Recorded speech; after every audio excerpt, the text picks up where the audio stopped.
And we are live for the 11th episode of the Bronx Bomber Babble podcast. I'm your host, Matt, Luz, Luigi, and tonight I am joined by my loyal co-host, Andrew. Andrew, how are you doing? Uh, Tough night, man. We're hanging. We're here to break it all down. Yeah, happy Easter to everyone. Happy Passover. Hope you had a nice day with your families, eating a lot of food. It wasn't a nice day in Toronto for the Yankees, for anybody associated with the Yankees. And let's just get right into that. Being a very good start to the series, the first series of the year. It's been a while since we won a series in Toronto, and it looked after winning the first two games, it looked like we were on our way to doing that. But we dropped the game Saturday, and then we have the game today on Sunday, April 1st, and it was a joke what happened because the Yankees were in control of the game, 4-1, and the bullpen for already the second time this year lost the game, was responsible for the loss. Some questionable moves by Aaron Boone.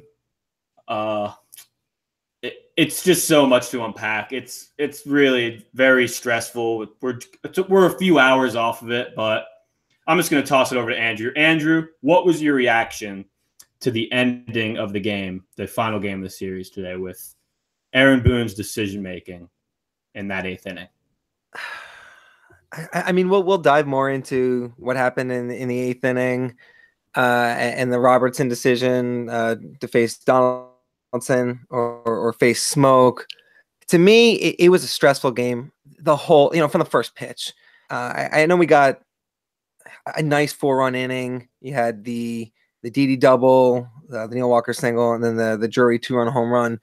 But Sonny Gray struck out 9 guys today, and it was just agony. And this is what we talked about when we did his pinstripe preview earlier on in the offseason. It just seems like he has good stuff. He pitches well, but the game is agonizing. The guy threw 4 innings. He only got through 4+ innings, put 9 guys on base. Yeah, he only allowed 1 run, but to tax the bullpen for 5 innings, we have the bullpen depth to do it, but it's not a position you want to be in. Going to what happened in the 8th inning, I know Boone's going to catch a lot of heat for why did we walk Donaldson? It blew up in our face and Smoke at the grand slam. Let's be honest with it though. Robertson was off. I know he only had to get he had to throw 2 pitches in the 7th to get that out, but I mean, it was 2nd and 3rd with 1 out. He wasn't his usual sharp self. So, yeah, maybe facing Donaldson could have helped us wiggle out of that situation. But I feel like as soon as Alemniz Diaz hit the double to put him in 2nd and 3rd, like I knew we were going down to my family was sitting down to eat at that point. So I kind of had to just track on my phone, but I had already consented to the loss at that point. It just seemed like Robertson didn't have his A stuff. Yeah, I'm just going to be frank with it. And I told myself I'm not going to try to overreact, but that was an awful move by Boone to intentionally walk Donaldson, face Smoke. And I know because what we heard after the game was, Boone let Robertson make that call, and D-Rob said he'd rather pitch the Smoke. First of all, that's BS. That's not the pitcher's call to say who he wants to pitch to. I'm sorry. That's the manager's call. So Boone got alphaed by D-Rob right away. That's how I look at it. Second of all, how are you going to put a guy at the plate who hit a home run in his last at-bat? His last at-bat. It wasn't like earlier in the game. It was his last at-bat. The guy went deep. And you're putting him back on because what? D-Rob was 0 for 5. He was 0 for 5 against D-Rob in his career. Who gives a shit? Doesn't Boone see? Not for nothing. Doesn't Boone see what happened to the last guy? Doesn't he see why the last guy was drawn out of town? I don't get it. I could not believe he put Donaldson on base. I literally could not believe. D-Rob did not have his good stuff, and you're going to load the bases? You're going to force him to throw strikes to a guy like Smoke? That was terrible. by Aaron Boone. And furthermore, on Saturday, I thought it was a terrible move to put Betances back out for a second inning. Well, I'll tell you what, if you look at it, what happened on Saturday kind of played into today as well, because if Robertson didn't have his good stuff, and maybe Dellin shows that he's reliable on Saturday, maybe you pull D-Rob. You say he's not going to get out of this inning. Let's bring in another reliever, because you can't put Chapman in that situation. Donaldson obviously hits really well against left-handed pitchers, and Smoke's a switch hitter, so you don't have any side advantage there. And Chapman didn't look great in his last performance on Friday, so he's not going to be expected to get 4 outs today. I don't love the decision. Again, I think it goes back to the fact that Robertson kind of built that mess for himself. I don't know, man. I think these are the learning pains that come with a rookie manager, and I don't love it. It's definitely on his shoulders, the losses yesterday and today, but these are the decisions that I'd rather him learn these lessons the first week of the season than struggle like Girardi did to, pull Clippard loss after loss after loss in May of last year. These losses you can stomach in the first week of the season. You don't want this to be a repeating issue over and over again later in the year. Yeah, no, absolutely. It's game 4, but I just could not believe how terrible of a move it was to I don't really believe in intentionally walking to begin with. Like certain situations where it's obvious, like if there's a guy like Judge who has like 8 home runs in his past 5 games, and yeah, there's going to be a lot of situations where it's best that you intentionally walk him. But in most situations, you never walk the bases loaded though, because exactly. It was a 3-2 count. You don't put. Look, do you not trust D-Rob to face Donaldson? Hey, maybe D-Rob throws some junk and Donaldson swings and he's up 0-1. You say, hey, let's pitch to him. If you get behind him 2-0, okay, fine, put him on. You don't want to pitch Donaldson 2-0 down in the count. I agree with that. But to not even let D-Rob try to get Donaldson out. And I hate Donaldson's not the same hitter he was a couple years ago. Still a great hitter. And he's injured. He's got a bum shoulder. I was about to say, he's definitely not 100%. I just could not look, you said it. D-Rob wasn't pitching well. He gave up the hit in the gap, which if any other guy besides Russell Martin is running, it's a run. It's already a tie game. I think Kay was saying that, and he was absolutely right. Right. But yeah, just to load the bases, to put D-Rob in a spot where you say, hey, D-Rob, you're facing a guy that hit a home run his last at-bat, and guess what? You can't walk him. You have to throw him strikes. And that was just it was an unfair situation to put D-Rob in. I'm not trying to, stand up for D-Rob. He's a friggin' major league pitcher who should be a lot better than what he was today. But it's just not fair to put your pitcher in that spot. And because I'm seeing all the numbers, the 2 numbers they showed before Smoke hit was that he was 0 for 5, I believe, in his career versus D-Rob with 4 strikeouts. And I think it said he only had 1 career grand slam and a 120 career average with the bases loaded. And I'm thinking to myself, this guy better not be doing what I think he's doing. If that's why you wanted to intentionally walk him because he's a 120 career, he has 1 career grand slam. I swear, I said, oh my God, please don't be Binder Boone. Please God, because that's what it really looked like today. But this is it. This is what we wanted. I know it is. You made a big deal about analytics. Watch the damn game, man. Watch the game in front of you. You got to watch. It's not even watching the game in front of you. It's like you said. It's an unwritten rule of baseball. You do not walk the bases loaded under any circumstances. If it was a 2-run game, then okay, maybe you say, all right, the tying runner's already on second. Doesn't make a difference whether we put a guy in first. That's the only situation you walk the bases loaded is if there's 1 out, because then you set yourself up for a double play to get out of the inning. But with 2 outs. What is Donaldson going to do? Say the worst thing that happens in that situation is he hit the 3-run home run. What did we end up getting? A grand slam. And even if he hits that 3-run homer, a 6-4 deficit is a lot different than a 7-4 deficit. Especially with this Yankees lineup, like a bloop in the blast. A 3-run deficit almost takes a team out of it. And it was this is 2 nights in a row. They've given up the lead, or Toronto's taken the lead or come from behind in the bottom of the 8th inning. So the Yankees only got 1 chance to fight back and tie. The reason I really don't not that I don't care at all about Saturday, but the reason I'm really not mad about Saturday is, look, the Yankees offense Saturday was Tyler Austin's 2 home runs. So whether Betances would have, given up 20 runs or shut it down there, there's no telling if the Yankees would have scored again in that game. So that Saturday, I'm really not too mad about. But today was a game that we under control. It's 4-1, and you just can't have Canely and D-Rob giving up 6 runs, man. That's awful. Like, that is just so bad. And look, it's like what I've said. No matter how good your bullpen is, you could have the best bullpen in the world. Don't rely on them too much. Don't like. I've already seen Boone in the first couple days. I've already seen him go with 2 inning. I've already seen him try to put guys in 2 inning roles too often.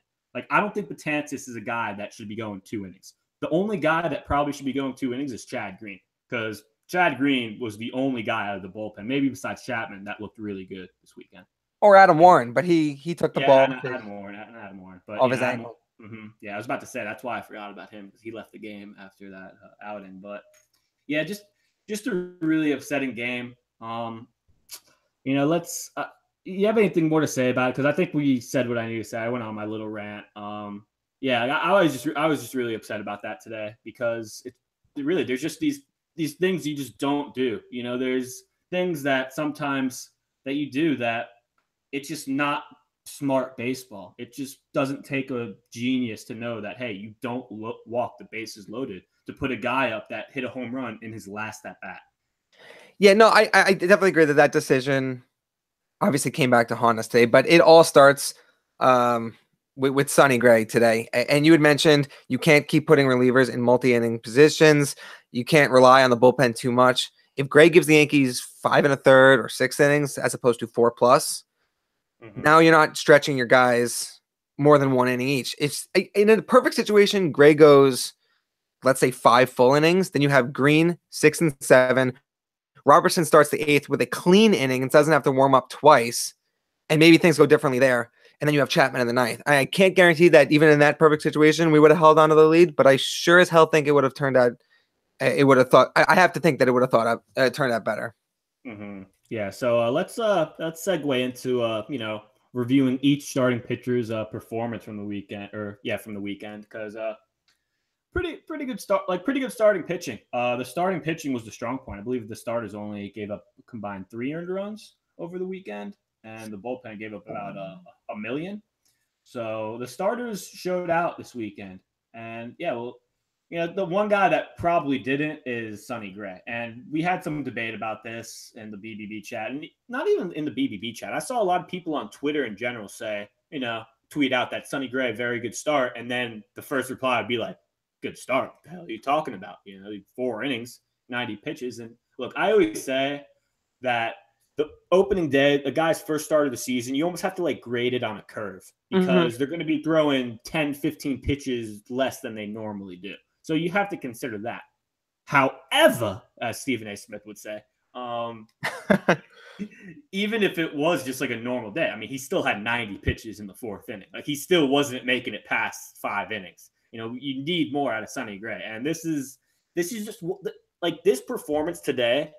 This is what he kind of just was for the Yankees last year. He was a guy that showed great stuff, showed that he could strike 8 guys out in 4 innings today. Was just fanning guys left and right. But that pitch count just climbs up. He walks too many guys. I went to go take a shower during the 2nd inning, and I was just listening to the game on the radio, and it seemed like he gave up 2 or 3 pitches in a row or 2 or 3 hits in a row on first pitches.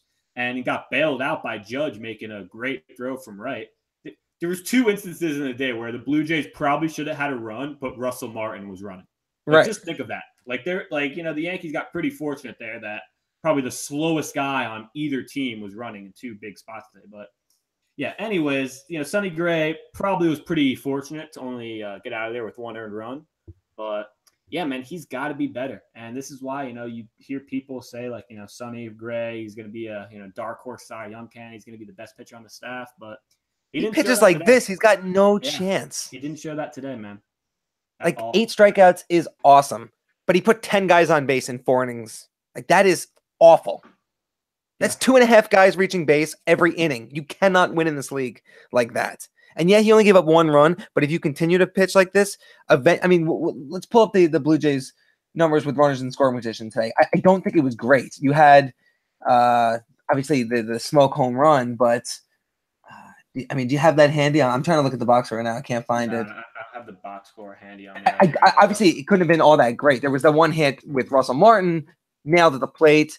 But, I mean, a good team that, is better situationally hitting, if Gray puts 10 guys on base again, he's going to give up 4 or 5 or 6 earned runs. And then we're talking about it's a disastrous performance. So you're, 1 or 2 pitches away. And yeah, he got out of it to his credit for the most part. But I come back to the fact that he was only able to go 4 innings.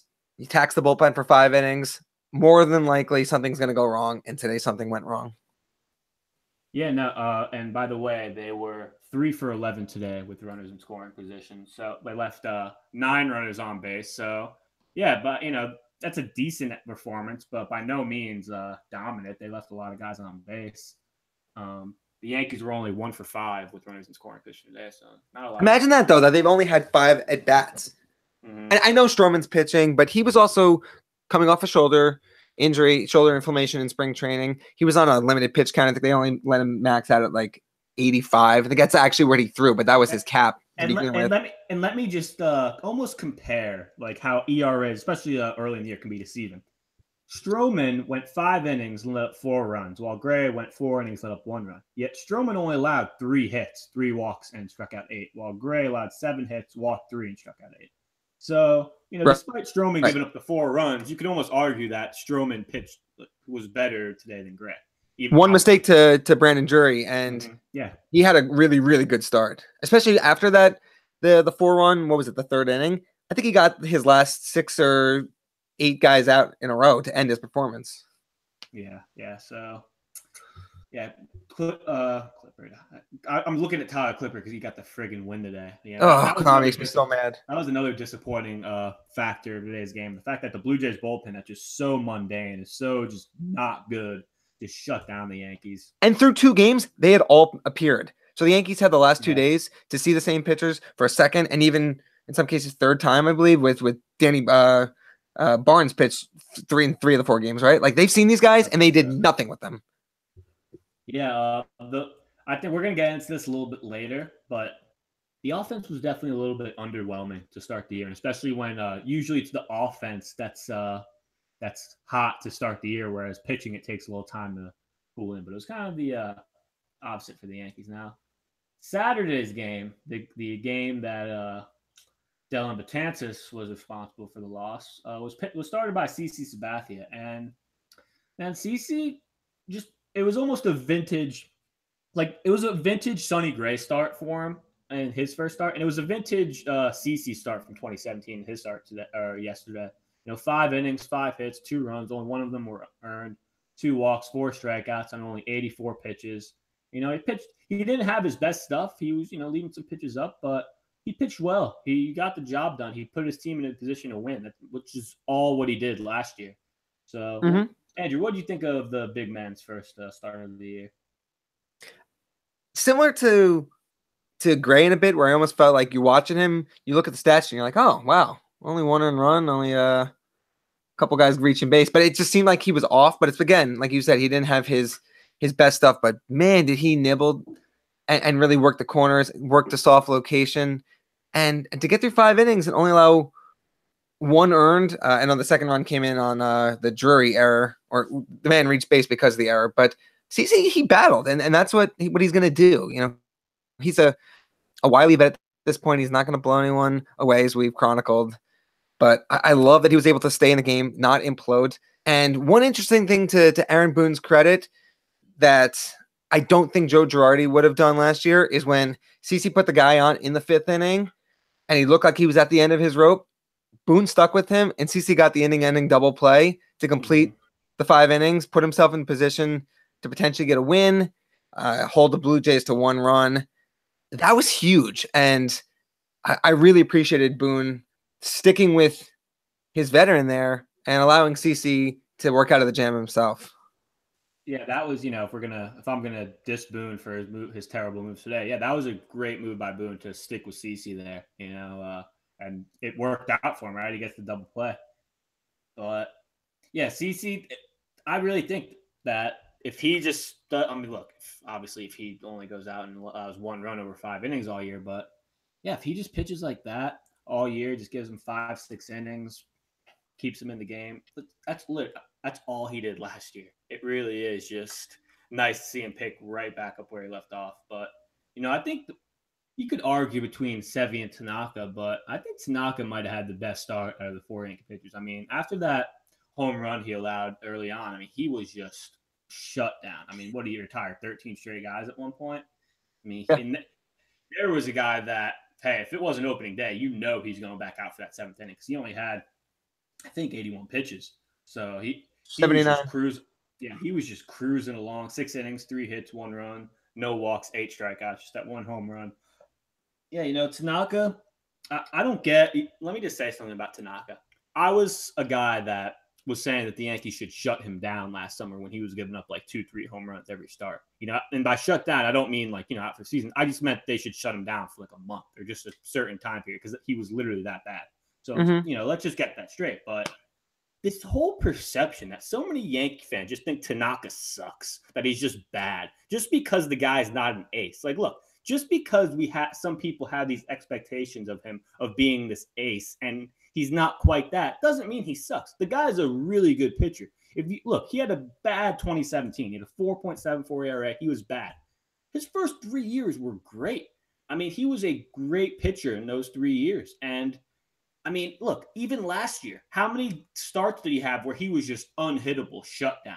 4 or 5, right? So even if Tanaka is going to be a guy that has an ERA in the low 4s, high 3s, if he's giving you 5, 6, 7 shutdown performances a year, I'll take that for my number 2, 3 guy because he puts these out. It seems like once a month, and it's just fun to watch, man. Because I forget who said it on the telecast, but Tanaka just has such amazing control, and it gets him in trouble a lot because a lot of times he's too around the plate. I think in the game, I think in the second game of his first start, I think he had like 33 strikes out of 42 pitches at one point, something like that. That's almost too many strikes. You don't want to be around the plate too much. You want to keep guys honest. But yeah, I mean, when he's hitting his corners, when he's hitting his spots, because he doesn't throw all that hard, he's fun to watch, man. So yeah, Andrew, what was your favorite part of watching Tanaka's opening days or his opening start? Yeah, I love how he was able to battle back from the 3 early hits and just dominate the rest of the way.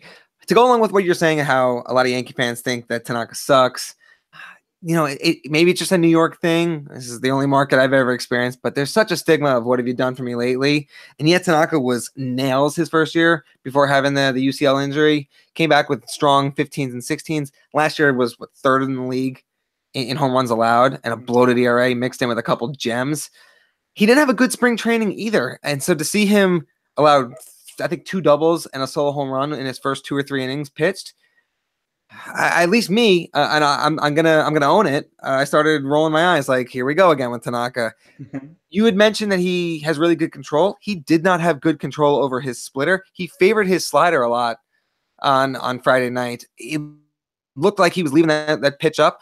When he's at his best, I go back to that ALDS start against Cleveland, and he was just burying that splitter in the dirt. It looks like it's thigh high, and the next thing you know, it's bouncing in the dirt.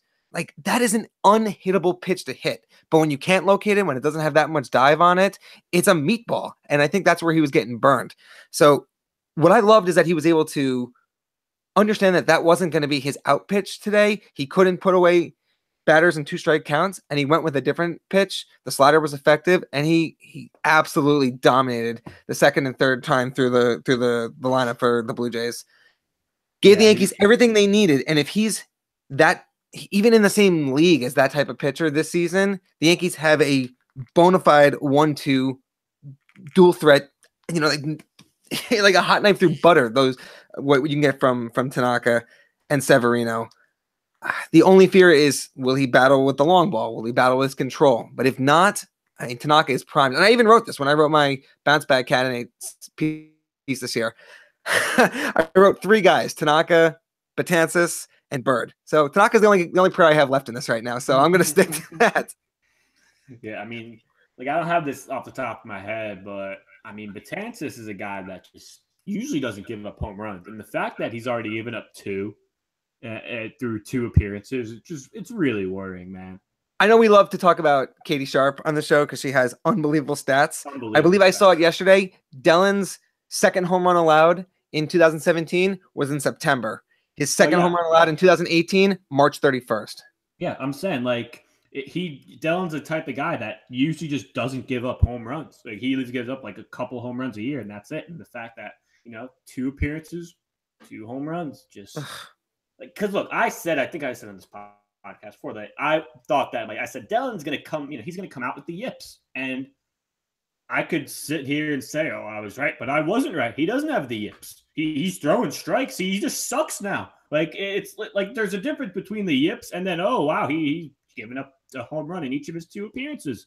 Right. I would tell him, go back to just throwing 11 straight balls, go back to just, oh, man. And not to get on Dellen rant here, but yeah, it's the worst part about Dellen is just when he's pitching bad and he's putting guys on, he literally can't hold guys on. Like he just does not know how. He's almost like a John Lester. It's just unbelievable how. Well, the difference is Lester doesn't care.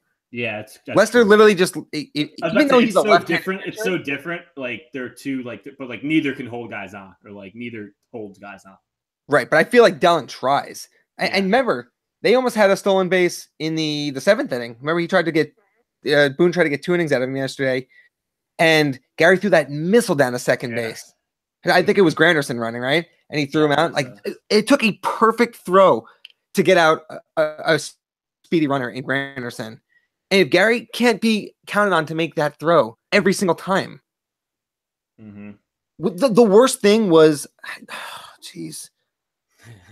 Oh, man. I know that Pilar is really good on the bases. He's got a lot of speed, and he just lives to wreak havoc. But when he stole the straight steal home, Dellen he just fell off the plate and just spiked the ball into the dirt and went to the backstop. That was the most pathetic thing I've ever seen. I thankfully I didn't see that. I think I was going to the fridge to get something, and I just got back to my TV and had no idea what happened. And then I just see the replay, and I was glad I missed that because I was like, oh my God, man. Because I was the group chat's just going off, and everyone's like, oh my God, Dellen. I'm like, what did he do? What did he do? He walked someone, did he 4 straight balls? Oh no, a guy just stole home on him. A guy just stole home on him, and he literally spazzed out and threw it to the backstop. Oh man, yeah. He's a mental midget, like our good buddy Aaron likes to call him. He's a mental midget, and it has to change. It has to be mental. It has. Last postseason, it was official. I said there's no way that this guy who. And I know I always say this stat, but I can never remember the guys. It's him, Kershaw, and someone else. The only guys that have made the last 4 All-Star teams as pitchers. Yet he just looks like he doesn't know how to pitch a lot of the time. It doesn't make sense. It's incredible because he could look like the best, literally the bona fide best. He has an reliever in Major League Baseball when he's on. And then he could look like he did yesterday. How many pitchers have immaculate innings? He has one. Yeah, all right. That was just last year. Yeah. Was it? Or 2 years ago? I think it was last year. But yeah, let's another thing to talk about because let's move on from the pitching. Bottom line, let's wrap to conclude. The bullpen that might be the worst they look all year. Hopefully that's the worst they look all year because Canely and D-Rob both, and Canely, D-Rob, and Betances all need to do better. Betances is a little bit more of a lost cause, but Canely and D-Rob, you guys got to be better. This ain't Chicago. This ain't Chicago anymore, man. You're playing for the Yankees. But yeah, let's talk about the offense because after that opening day where they had, I believe, 6 runs, 11 hits, Stanton gets the 2 homers. It was a good performance, but Friday through Sunday, the offense was pretty underwhelming against pretty unspectacular Blue Jays pitching. Stroman's a great pitcher, but I don't think he was at 100%, like we said. Mm-hmm. And they had Friday they had 4 runs on 8 hits. Then Saturday they get, I believe, only 4 hits 4 hits, 3 runs. And then today, another 5-hit performance, 4 runs. So just not a lot of hits to be going around. Gardner had a really bad opening series. He's hitting 118. Judge. Look at Gary. Gary's hitting 071. I think he has just the double on opening day. I think that's his only hit. Gary struggled. Judge and Judge struggled, but it's what I always say about Judge. even with the Judge looking so bad at times, he was still hitting 200. Decent on base percentage. Still getting his walks. Got his walk. Like him and Stanton combined for 5 walks today. Like the Yankees had 6 walks as a team. Judge and Stanton had 5 of them. So those guys, even if they're hitting, they're struggling, they're going to be getting on. So I don't worry about those two. But yeah, Gary, hitting below 100.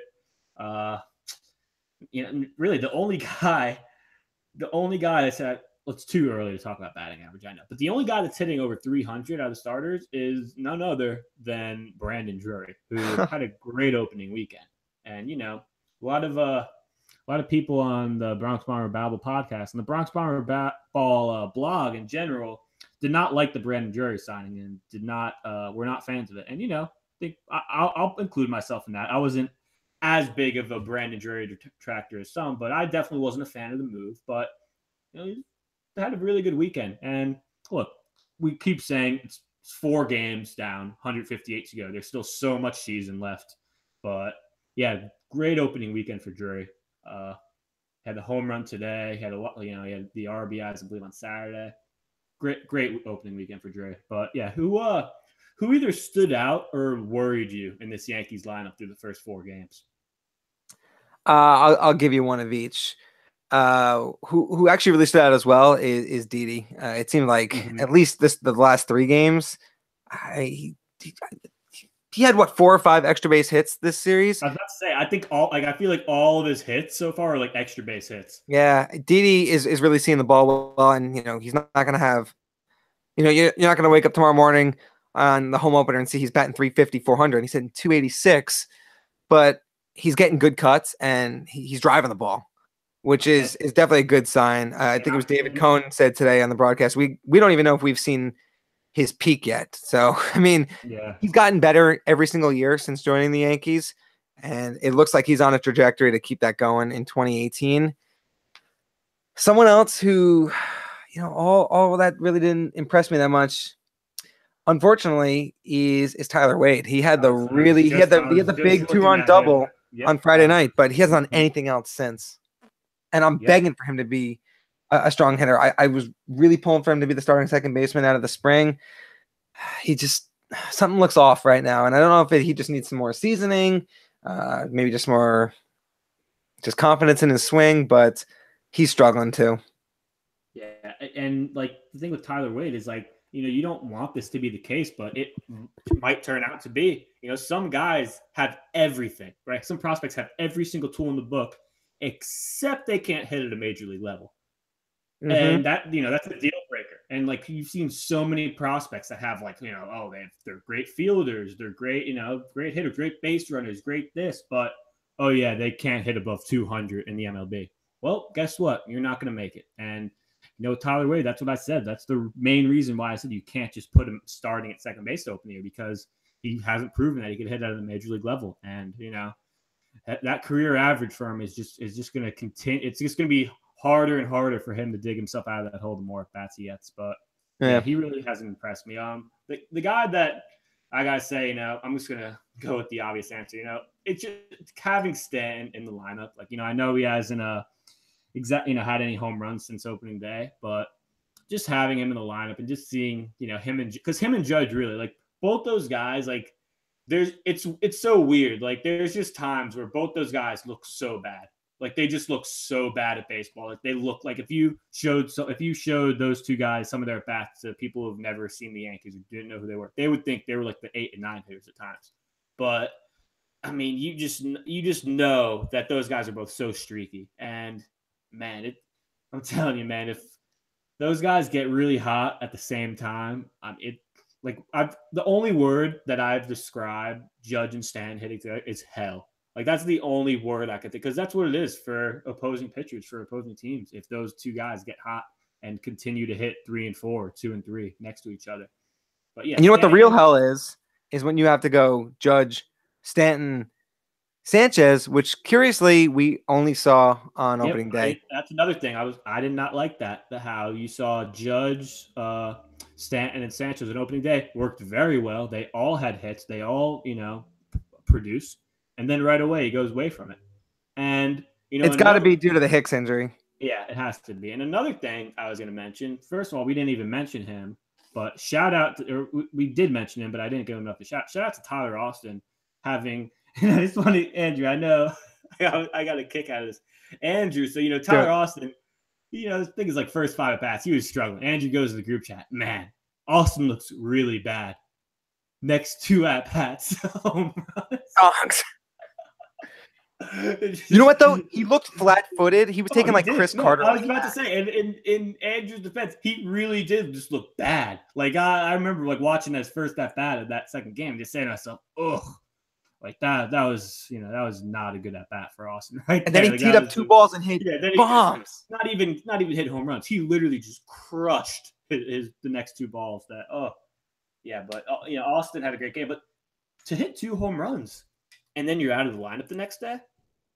I get matchups, I get ready, but man, like I don't know. Maybe I'm just too old school. Like maybe a guy, has a big game, he has 2 home runs, he gets the start next game. Like that's just how things work. But I think Boone showed that he really doesn't value things in recent memory so far. Being with the putting Smoke up to bat, who just hit a home run in his previous at bat, and then not starting Austin, who hit 2 home runs the previous game. I think these are just some things that, you just have to keep note of. And I'm not going to overreact to them. I'm not going to say, I don't have my Fire Boone banner up. Don't worry. That's not going to happen. And it's not going to really, it's because there's already some people who are, saying, oh, I'm sick of this guy. Look, man, give the guy more than friggin' 1 series.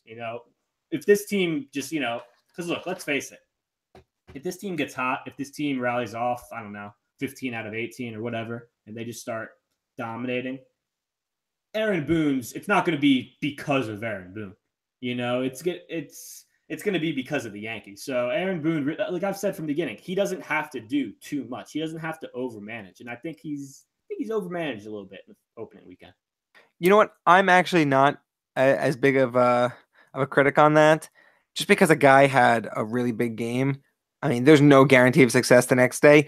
The issue becomes if you have someone who's streaky, like let's say Gardner, or let's say Stanton, or maybe even Gary Sanchez. If they're hitting in 10 of their last 12 games and hitting at a 430 clip, there's no need to sit that guy down. All right, Sanchez isn't a good example because he's a catcher and he needs more rest.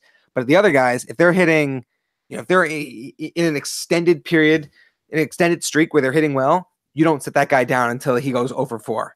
1 game, I'm okay with because like we had said, he looked terrible in his first 5 or whatever it was at bats until the 2 home runs. And maybe he just ran into 2 pitches. And to Boone's credit, Neil Walker did come up with a big RBI hit today in the matchup that he preferred. So I'm okay with that.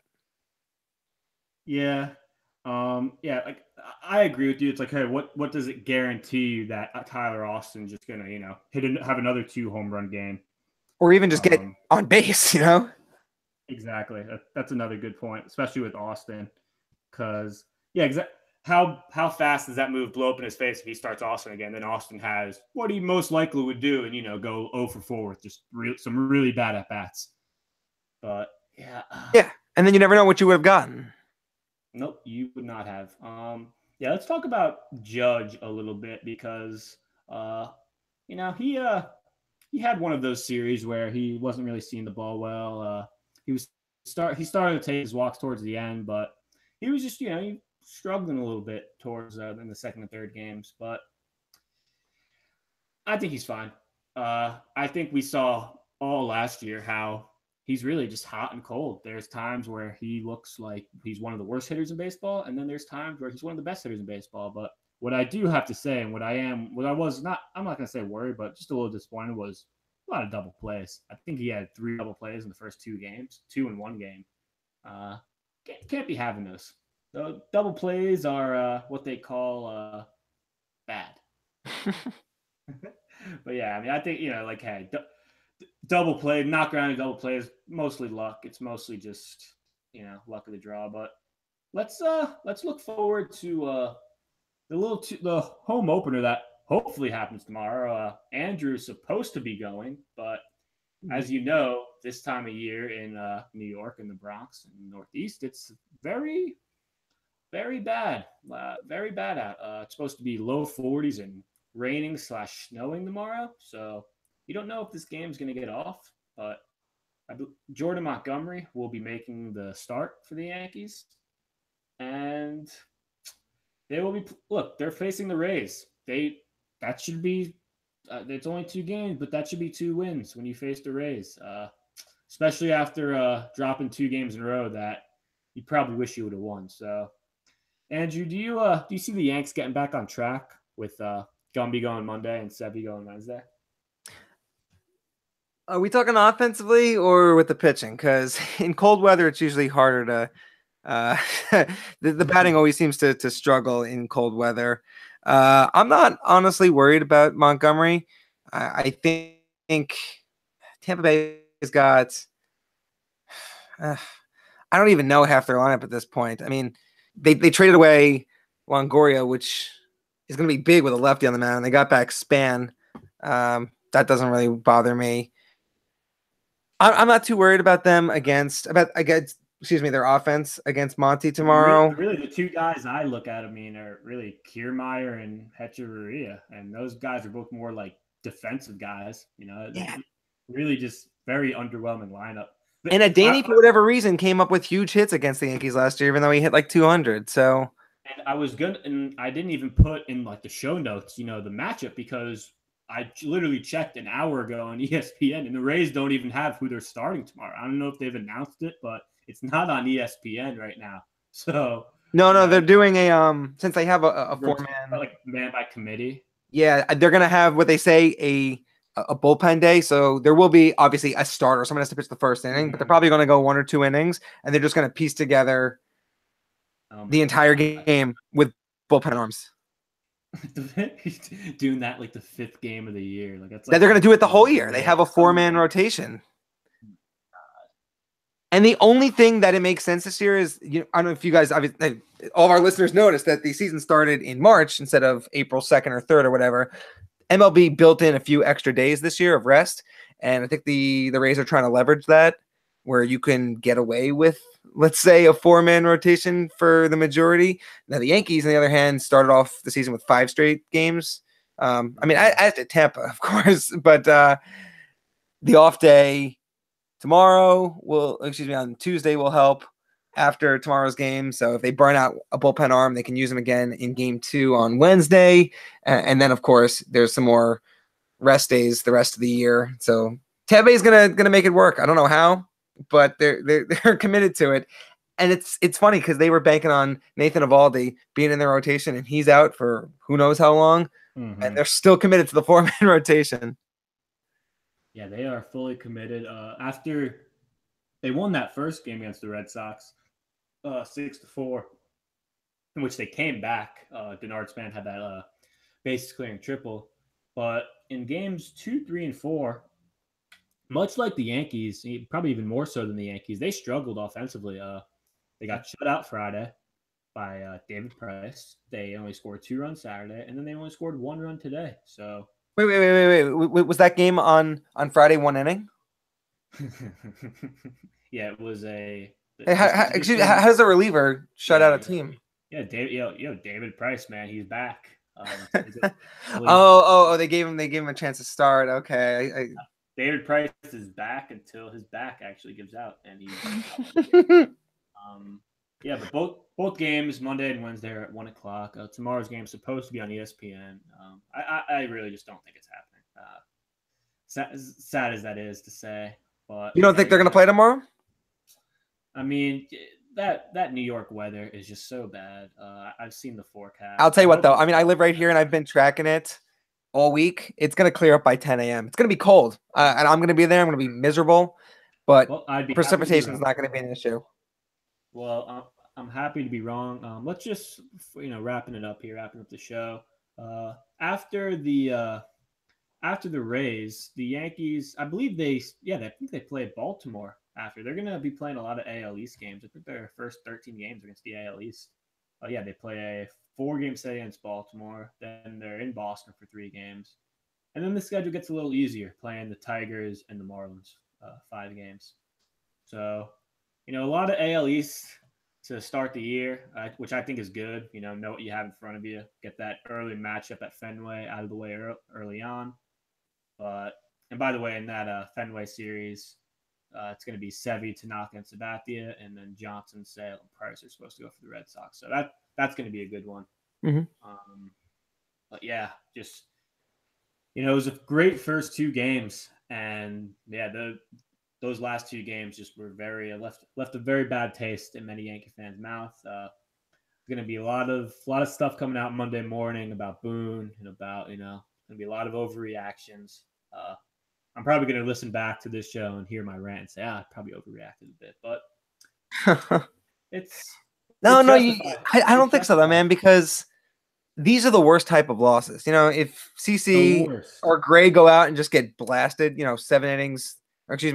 4 innings, 7 runs or something like that, you're like, oh, well, he didn't have it today. Toronto's good offense, whatever. We'll get him tomorrow. But they never led yesterday, but they had a 4-1 lead in the 7th inning today. These are the games you got to win. And should they lose out on the division of the Red Sox by 1 game? I mean, you're 4 games into the season. You have 2 examples of games that they let slip through their fingers. Games that we talked about last year that Tyler Clippard was responsible for us not winning the division, and you have arguably the best bullpen in baseball, and it's still happening. That's frustrating. Yeah, definitely a very frustrating opening weekend. Hopefully the Yanks can bounce back with 2 games against the Rays. Hopefully they get both those games in at the stadium. Andrew said it's looking good. Andrew's going to be there along with Dan, I believe. So be following along on the BBB Twitter and Snapchat because they're going to be posting. But yeah, hopefully Gumby. Remember last year's Yankee Stadium home opener? We had Michael Pineda flirting with a perfect. What was it? A perfect game, or was it? Yeah, he was perfect through 6 2/3, I think it was. Yeah. And I was there with Matt, who's also part of Bronx Bomber Ball. If you guys don't follow him on Twitter, shout out to Matt. We were starting to freak out. I mean, 3-4 innings, you're like, oh, look, perfect game, joking, nothing's happening. But then he got through the 5th and 6th inning, and you're like, holy shit, is this happening? Yeah. What was it? Longoria who had doubled down the line? It was probably Longoria because it's always Longoria. But man, he looked unbelievable. So I'm not gonna bank on anything close from Montgomery tomorrow. But he'll give us a chance to win. Let's hope. And to kind of almost hype it up a little bit, Gumby is obviously he's the one starter we haven't seen yet, and I'm excited to see how he looks. Because I'm someone that said I don't think he's going to be as good as he was last year. And that's a really it's not talked about enough how effective he was last year and how good of a year he had, and how he really does have a chance to step up and etch his name amongst that future Yankee rotation, right up there with Severino. He obviously doesn't have the same stuff as Severino, but hey, man, if he keeps posting numbers like he did last year, he's got a spot in the rotation, no doubt. Well, I'll tell you what, if spring training was any indication, I mean, I don't see why not. Again, spring stats mean little to nothing. I think they mean more for pitchers than they do hitters. Masahiro Tanaka, 2017, notwithstanding. Yeah, notwithstanding. But Monty was 2-2 this spring with a 3.43 ERA, and I believe his last performance was either his last performance or his second last performance. He went 6 innings against the Twins, only allowed a run on like 4 hits. So he's got the frame, he's got the stuff. If he shows improvement from his first year, I mean, there's no reason he can't be a solid back-end piece and give the Yankees a chance to win every time out. Yeah, I've said this before, but if he improves from last year, he might be looking at an all-star appearance. I mean, I know that might be sounding a little far-fetched, but man, if he's sitting, in the low 3s, high 2s, he probably doesn't get it because he doesn't have the name recognition. But yeah, man, I mean, he could be a pretty solid pitcher for this team for years to come. But, wasn't the pitching staff selected by the coaching staff anyway?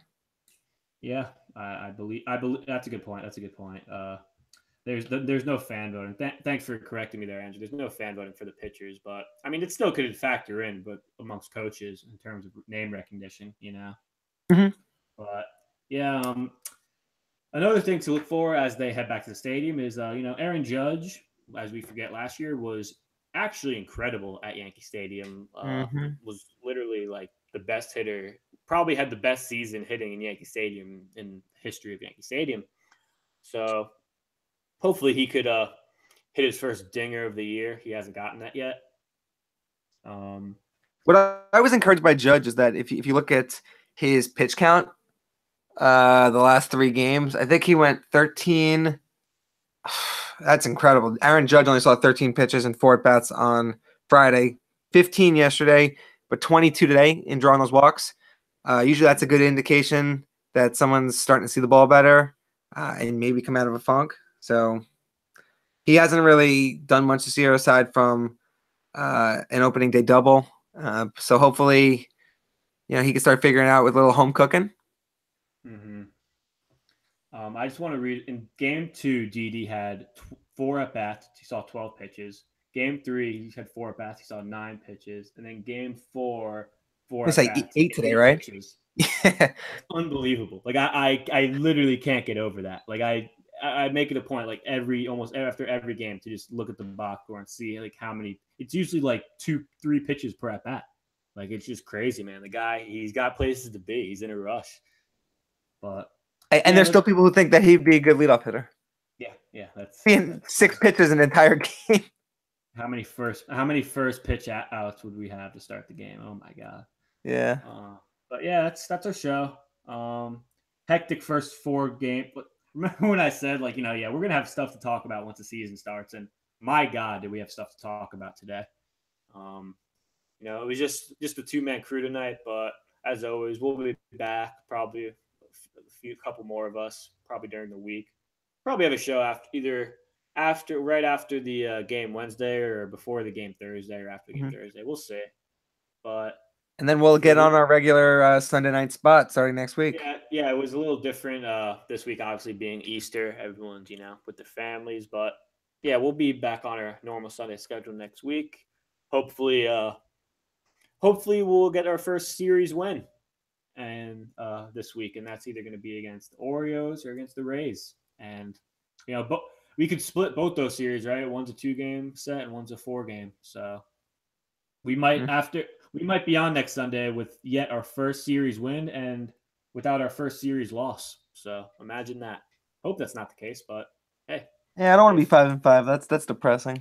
Yeah, I mean, well, if Dylan Betances and David Robertson and Tommy Kahnle keep pitching like this, then we'd be lucky to be 5-5. But for Matt and for Andrew, this is the Bronx Bomber Ballad Podcast. And we out. Eaters, guys. Eaters.